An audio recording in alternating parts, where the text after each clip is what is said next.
आपने कभी ना कभी ये सुना ही होगा कि चीखने के बाद हमारा हार्ट रुक जाता है, लेकिन इस बात में कितनी सच्चाई है? और क्या आपको पता है कि हमारी धरती पर एक समुद्र ऐसा है जो आपको डूबने नहीं देता है? और आपने तरह तरह के अलग अलग कलर की गाड़ियां देखी होगी, लेकिन सभी गाड़ियों के टायर का कलर काला ही क्यों? और क्या आप सोच सकते हैं कि एक एरोप्लेन की लैंडिंग नदी में हुई थी? जी हाँ दोस्तों, एक एरोप्लेन की इमरजेंसी लैंडिंग नदी के पानी में की गई थी। तो अगर आप जानना चाहते हैं चौंका देने वाले फैक्ट्स, तो आज का ये वीडियो आपको देखना पड़ेगा, क्योंकि हम लेके आए आपके लिए 7 ऐसे रैंडम फैक्ट जिसे देखकर आपका रिएक्शन कुछ इस तरह से रहेगा। तो चलिए, क्यूरियोसिटी चैनल पे आप सबका स्वागत है। शुरू करते हैं आज का ये क्यूरियस टॉपिक। वीडियो में आगे बढ़ने से पहले मैं आपको बताऊं कि ऐसे चौंका देने वाले फैक्ट्स अगर आप जानने में इंटरेस्टेड हो तो आपको इस चैनल को करना होगा सब्सक्राइब, और सब्सक्राइब के बाजू में जो बेल आइकन है उस पर भी क्लिक कीजिए ताकि हमारी वीडियो की नोटिफिकेशन आपको सबसे पहले मिले। तो चलिए बढ़ते आज के फैक्ट्स की ओर। तो चलिए शुरुआत करते हैं फैक्ट नंबर 7 से।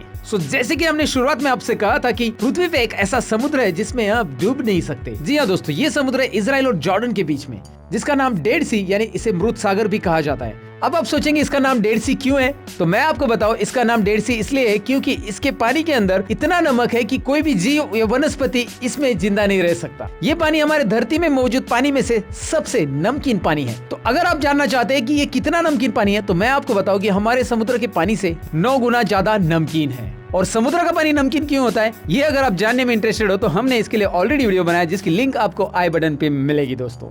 और इसका नाम मृत सागर होने के बाद भी ये जगह बहुत सुंदर दिखती है, इसलिए यहाँ पे विजिटर का आना जाना हमेशा चालू रहता है। और इस समुद्र के फैक्ट यहाँ पे ही खत्म नहीं होते। सबसे चौंका देने वाली बात ये है, इसके पानी में अगर जाकर आप लेट जाएंगे तो आप डूबेंगे नहीं। और इसका कारण ये है कि इस पानी में बहुत सारा सॉल्ट होता है, और इस सॉल्ट के कारण इसका घनत्व यानी डेंसिटी बहुत ज्यादा होती है, और इसी वजह से इस पानी की नेचुरल बॉयंसी यानी कि उछाल ज्यादा होता है, जो आपको डूबने नहीं देता है। तो ये था फैक्ट नंबर 7। अब बढ़ते फैक्ट नंबर 6 की तरफ।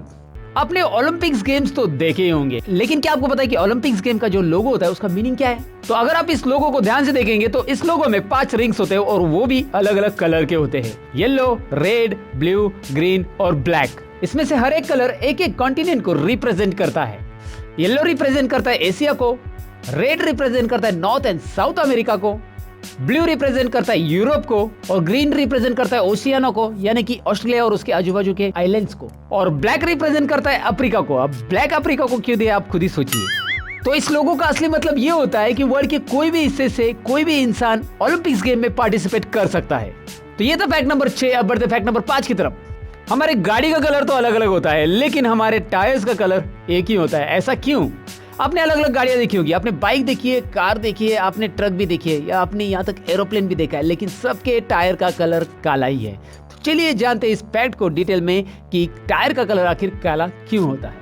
वैसे आप कहोगे कि इसमें सोचने वाली बात तो है ही नहीं है, क्योंकि उसे कीचड़ और धूल में ही जाना है, इसलिए उनका कलर काला ही ठीक है। पर मैं आपको बताऊं कि रियलिटी ये नहीं है। 1895 में जब टायर का इन्वेंशन हुआ था तब वो ब्लैक कलर के नहीं थे, वो व्हाइट कलर के हुआ करते थे, क्योंकि टायर रबर से बनते हैं। और मैं आपको बताऊं कि नेचुरल रबर का कलर व्हाइट होता है। तो ये काला कलर आया कहां से? तो इसका असली कारण है दोस्तों कार्बन ब्लैक। ये जो कार्बन ब्लैक होता है ये एक स्टेबलाइजिंग केमिकल का काम करता है, और ये कार्बन ब्लैक टायर बनाते समय रबर में ऐड किया जाता है। इसका कारण ये है क्योंकि ये टायर की यानी कि रबर की मजबूती और टिकाऊपन काफी हद तक बढ़ा देता है, और इसे ऐड करने से टायर की लाइफ भी बढ़ जाती है। कार्बन ब्लैक का कलर ब्लैक होता है, और इसी की वजह से टायर का कलर भी ब्लैक होता है। भले ही ये काला कलर टायर के ऊपर बोरिंग दिखता है, लेकिन बोरिंग ही सही, इसका टिकाऊपन और मजबूती बहुत ज्यादा आपको इस कार्बन ब्लैक की वजह से मिलती है। ये था फैक्ट नंबर 5। अब बढ़ते फैक्ट नंबर 4 की तरफ। अच्छा, आपने ये बात तो सुनी होगी कि जब हम चीखते हैं तो हमारा हार्ट कुछ सेकंड के लिए रुक जाता है। क्या सच में ऐसा होता है? तो चलिए जानते हैं इसको डिटेल में। अच्छा, आपने ये बात तो नोटिस की होगी कि जब हम धूल, धुआं या पराग कणों के कांटेक्ट में आते या फिर हमें सर्दी होती है तो हमें छींकें आती हैं। लेकिन ये क्यों आती है, चलिए हम पहले ये जानते हैं। हमारे नाक के अंदर की त्वचा छोटे छोटे बालों से और चिपचिपे द्रव से ढकी हुई होती है, जिसे हम म्यूकस कहते हैं। तो जब भी कोई बाहर का पार्टिकल नाक के अंदर आता है तो वो इन हेयर और म्यूकस के अंदर फंस जाता है। इस वजह से हमारे नाक में थोड़ी सी इरिटेशन होके हमारे ब्रेन को सिग्नल जाता है कि this is the time to sneeze, यानी कि यही सही वक्त है चीखने का। फिर हमें जोर से चीख आती है, जिससे हमारी नाक साफ हो जाती है। तो जब हम चीखते हैं तब हम पहले हवा अंदर लेते हैं, हमारे चेस्ट में प्रेशर इंक्रीज होता है, और जब हम जोर से हवा बाहर छोड़ते हैं तब प्रेशर ड्रॉप होता है। इस प्रेशर चेंज की वजह से हमारा ब्लड फ्लो रेट कुछ पल के लिए चेंज होता है, जो हमारे हार्ट रेट को थोड़ा सा चेंज करता है। लेकिन छींकने की वजह से हमारे हार्ट के इलेक्ट्रिकल एक्टिविटी पर कुछ भी असर नहीं होता है और वो बिल्कुल नहीं रुकता, वो चलता ही रहता है। हाँ, कुछ सेकंड्स के लिए हार्ट रेट चेंज होता है, लेकिन इसमें डरने की कोई बात नहीं होती है। ये था फैक्ट नंबर 4। अब बढ़ते फैक्ट नंबर 3 की ओर। आपने कई बार सुना होगा कि फेमस आर्टिस्ट की पेंटिंग्स करोड़ों में बिकी जाती है, लेकिन क्या आप जानते हैं कि आज तक सबसे महंगी पेंटिंग्स कितनी की बिकी है? आपने महान पेंटर लियोनार्डो दा विंसी का नाम तो सुना ही होगा, जिन्होंने मोनालिसा की पेंटिंग बनाई थी। लेकिन रुकिए, मोनालिसा वो पेंटिंग नहीं जिसकी हम बात कर रहे हैं। लियोनार्डो की 500 साल पुरानी एक पेंटिंग जिसका नाम है सैल्वाटोर मुंडी, 2017 के एक नीलामी में ये लगभग 450 मिलियन डॉलर्स यानी कि 3000 करोड़ रुपए में बिकी थी। और इसके बाद कोई भी पेंटिंग इतनी महंगी नहीं बिकी। सैल्वाटोर मुंडी का मीनिंग दुनिया का रक्षक होता है। ये पेंटिंग इतनी महंगी इसलिए है क्योंकि ये उन चुनिंदा पेंटिंग में से है जिन्हें लियोनार्डो दा विंसी ने अपने हाथों से बनाया था। लेकिन आप ये बात जानकर चौंक जाएंगे कि 2017 के नीलामी के बाद ये पेंटिंग फिर से देखी नहीं गई है। ये था फैक्ट नंबर 3। अब बढ़ते फैक्ट नंबर 2 की तरफ। इस फैक्ट को बताने के पहले मैं आपको एक सिचुएशन इमेजिन करने के लिए बोलता हूँ। सपोज आप समंदर के बीच में एक नाव पे हो और आपके पास पीने का पानी खत्म हो चुका है और आपको जोर से प्यास लगी है, तब आप क्या करोगे? समंदर का पानी पियोगे? अगर आपका जवाब हाँ है तो आपको ये फैक्ट जानना जरूरी है। तो समंदर का पानी पीना है या नहीं पीना है, ये जानने से पहले आपको ये जानना होगा कि हमारे बॉडी के अंदर पानी कैसे एब्जॉर्ब होता है। आपने ऑस्मोसिस या परासरण प्रक्रिया सुनी होगी। सेमी परमिएबल मेम्ब्रेन के थ्रू पानी हमेशा कम कॉन्सेंट्रेटेड सोल्यूशन से ज्यादा कॉन्सेंट्रेटेड सोल्यूशन में जाता है। हमारे सेल्स यानी पेशी के अंदर भी ऐसा ही होता है।